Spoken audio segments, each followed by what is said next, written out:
Then more personally, it became when I started, when my parents went to Guatemala, I kind of took over taking care of my great aunt and visiting her in the nursing home and making sure that they were doing what they need to be doing and all that kind of stuff. As chaplains, I think one of the biggest things that we would be doing is to be motivating the family members.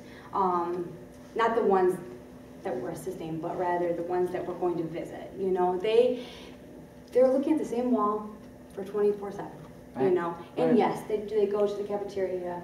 Yes. Can they go out to the laboratory? Yes. But a lot of it is for us to be there consciously motivating, not just going and expecting them to carry on the conversation, especially as the digression is happening. They're going to respond less and less and less, and that can become very discouraging as you're sitting there trying to make conversation and they're shutting off, or they start forgetting what you said, or whatever it might be. You know, maybe they become very anxious at the time, or whatever. So it's very important to motivate them, and don't get put off if they don't respond to you or recognize you if it's the millionth time that you've come. Always tell, like my mom was saying, always tell the person who you are when you come into the room.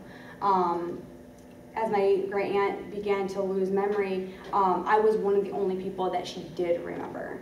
Even people that had started to help out, and they would come. Like my husband came one day and she didn't recognize him. So if you're there more often, the memory probably will be able to be shook up a little bit easier, but in general, always doing that.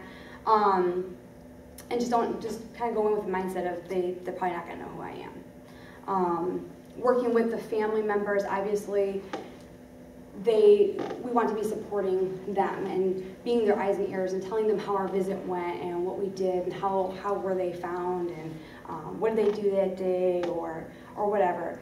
I'm kind of going to jump around. I'm going to touch a little bit on some of the stuff my mom talked about, kind of try to breeze over some of that a little bit since she did touch on it. So just kind of bear with me. The way I kind of broke it down was how to motivate the elderly person that we're going to visit, care that you can provide, but almost more, like I said, wanting to be alert of how are they doing it. They're very busy. They have a lot of people that they have to take care of. And oftentimes it's not that they don't want to do it, they might not, they're stretched on time. That's just the reality of it. And so when they go to do things, they can take shortcuts that are not safe, and falls come, and they're not properly taken care of, and things like that. So a lot of what I will share is for you more like the videos that I have, if I end up showing them towards the end, it's more for you just to kind of be aware of. I was just asking, what was your name? Lisa. Lisa, about, well, what would you do if you were taking them to a doctor's appointment, because at that point you're transferring them and things like that. Just talking about making sure that you're in contact with the center and knowing what their regulations are, pretty much, and also having that permission from the family member before you go ahead and do all those things.